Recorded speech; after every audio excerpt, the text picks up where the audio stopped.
Do you want to improve at a quicker pace? Check out the GitGud Course. Instead of just understanding concepts, you'll learn how to implement them directly into your driving. What makes it effective is the approach and practical drills. Together, we're gonna focus on breaking down those complex concepts into small digestible bits that are simple to understand. Everything from the course was tested and refined during the years in coaching sessions, so what I ended up with was the ones that I saw were the most effective. Let's elevate your racing skills together.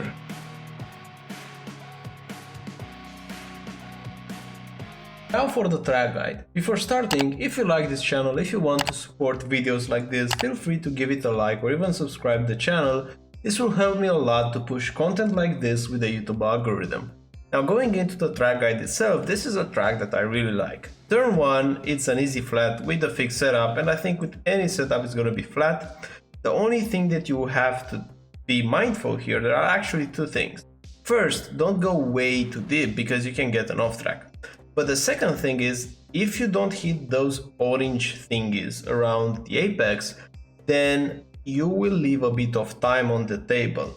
Because if you will apex around the white and black curb instead of going on the green and orange, then you will be pushed a bit more onto the left side, and this will start a small chain reaction of events in which you will overheat your tires.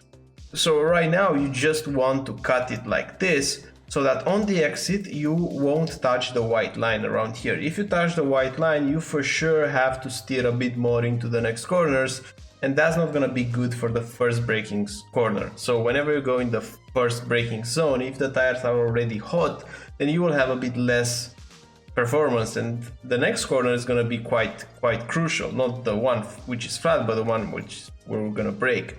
So here, again, we want to cut around the grass. You can even clip the grass, so you will steer a bit less, because ideally on the exit we want to be on the left side already. So name of the game is minimizing the steering input. If you won't cut the grass around here like this, then the car is going to be more towards the center part of the track, and then here on the exit, instead being all the way to the white line, it's going to be more into the center. You will steer a bit more and you will overheat the tires. So that's the main thing that we want to take care of. Now going into the braking zone here, around the 50-meter board is going to be the braking point. Just slightly before the 50, I'm braking in a straight line initially, but quickly turning into the corner, downshifting to second all the way here, and you really want to be super close to the red sausage curve without touching it. Immediately after, you're gonna push the throttle, and if the car goes a bit wider to the left side, that's perfectly fine. You will make up for the time that you just carry by going this hot into the corner, because the next corner can be quite easy to set up. So you have, in my opinion, you have enough time to reposition for the next corner, because you don't really have to be all the way to the right side here to open up. You can be in this position that I'm at, and notice that it's gonna be very easy to overdo it. Like for example, let's say you will carry less speed through this corner and the car is gonna be more into the center of the track. Then you will have a dead time, or a period in which you're going between corners without pushing the car. So it's better to carry a bit more speed. It will feel like you will overdrive a bit, but it's better to do that and go a bit more on the left here rather than to be glued on the right side. So keep that in mind. Now for this corner I brake a bit too late and I lock up the inside left. So you want to brake a bit earlier than what I do here, downshifting to second and get a bit closer to this red sausage curve. There's probably 1.5 tenths in this lap in this corner. If you get it right, you'll have a mega exit. Now pushing the throttle all the way through, and for this corner you really want to cut the green. Like this is the picture that you should focus on, like cutting the green like this as much as you can. And now we're going into the next corner. The next corner is going to be a bit tricky because you're going to brake and turn at the same time, but we have to position the car properly. So here what I like to do is I want to mount this curb, and after the 50, notice that I'm already turning into the corner with 100% throttle. This is important. 100% throttle, turning into the corner, after the 50 braking, and with a downshift now I'm trying to rotate in such a way that I will hit this green and orange around here with the left tire. Cut it as much as you can without getting the off track, and immediately where you land here on the green, you're gonna push the throttle confidently up, because you want to arrive here. You can touch the white line a bit, it's gonna be fine, but it's gonna be better if you stay on the right side without touching the line.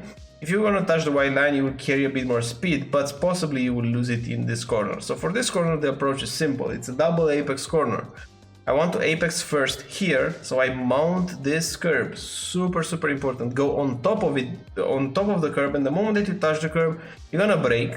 Let the car roll a bit to the center of the track. It's not exactly center, but you have to go a bit deeper. So it's a double apex corner with a V-shaped line in between.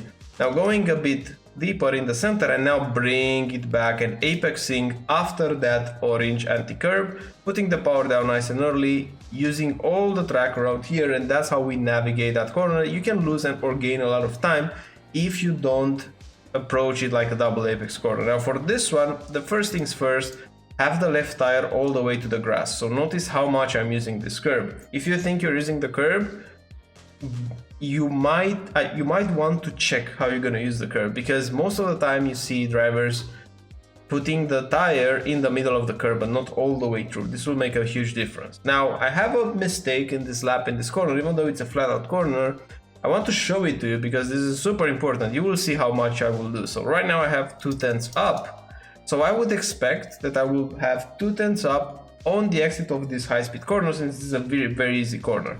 But look what happens instead. 1.8 very soon. So I lose, 0.02. 0.02 by just not turning enough. So what you have to do here, after you open up the corner, you really want to go more on the inside. It's similar with turn 1. You want to take this apex more towards the grass. So if you will apex more towards the black and white, like right now, this is not enough. You have to go a bit deeper. Don't be afraid of the off-track limit. I encourage you to take as many off-tracks, especially in the practice session, so that you can get the proper limits of the track. Because if you're gonna not use enough of the inside curb, so you have to use on the entry on the outside the curb, but if you're gonna use it on the inside, then you will lose a lot of time. I mean, you will lose free time, 0.02 each lap. In 10 laps you have 2/10. That it's just free lap time. It doesn't make sense to not do it. Mistakes will happen, as it happened to me, but if you just remind yourself before the corner, okay, I have to go a bit deeper into the apex, then the fix is gonna be easy. You just steer a few degrees more and that's it. It's gonna be an easy corner overall with the fixed setup, a lot of downforce, and this car is quite capable of navigating these corners.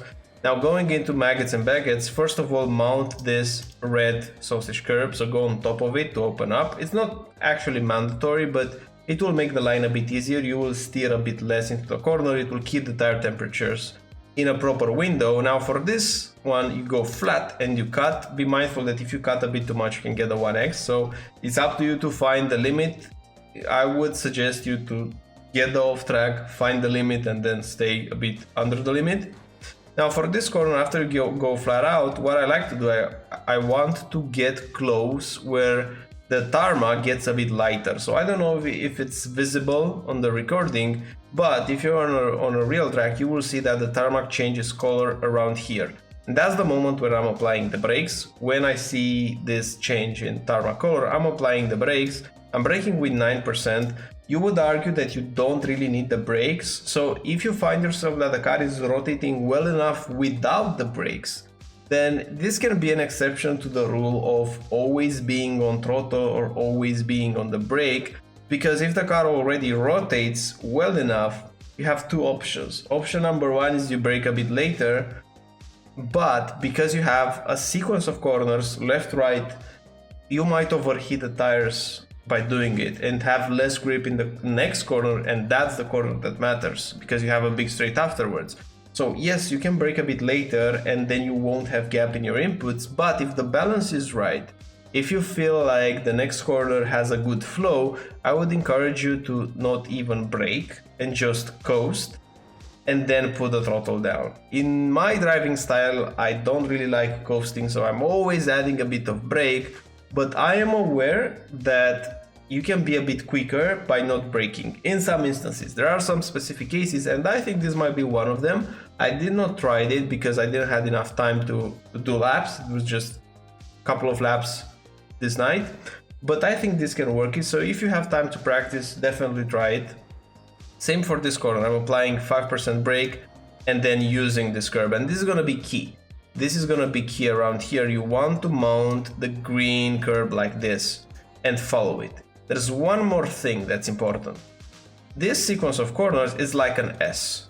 So it goes like this, like a snake. If you will try to go like a snake yourself, you will lose a lot of time. So what I'm thinking right now, what's the shortest path between this corner? It's a straight line. So what I'm doing here, when I brake like this, I'm not trying to over prepare the car by bringing parallel to the white line. This happens, but you will find drivers that overemphasize this. You don't really have to go like a snake. This car has a lot of downforce.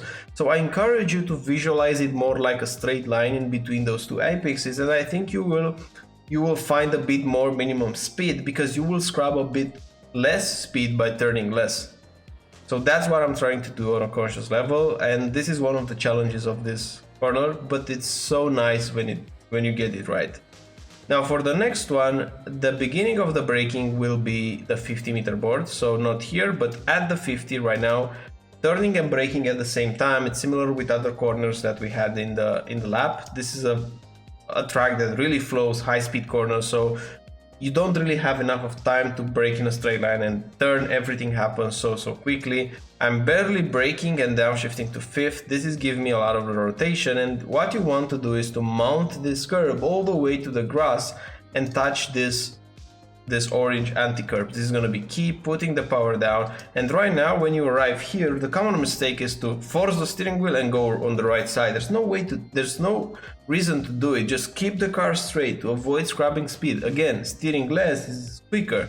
So right now I'm just neutral steering and keeping the car straight. I let it roll by itself, and for the next corner, braking point will be the beginning of the black part on the curb, so not here, but when the black part begins, I'm applying the brakes. This is one of the small instances in which you have time to brake in a straight line. So most of the heavy braking, you want to keep your steering wheel straight.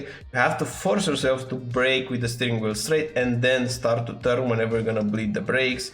And right now your vision should be at this red sausage curb. You want to look at it because the car will go wherever you look. So as you're modulating the throttle, try to get as close as you can to this red sausage curb without touching it. You'll have to do a lift. This lift was a bit too big. I think there's maybe 1.5 tenths, even 2 tenths more in this corner if you carry the minimum speed. There's a lot of lap time that you can gain here, because you see here I was not properly all the way to the left side. So I would try here to focus on this shape under throttle. You don't want to see this big jump or this big drop actually in the throttle. You really want to see something like dropping, but not that much. That's gonna be key. And now keeping close to the last apex, and in short, that's a track guide with Super Formula lights for Silverstone. This is a mega track. I'm gonna race this week around here. I hope you will too, and I hope you like this track guide. If you want to accelerate the progress, if you want to learn at a quicker pace, feel free to check out the GitGud Racing course in the video description, and I'm looking forward to see you in more videos like this. Bye bye.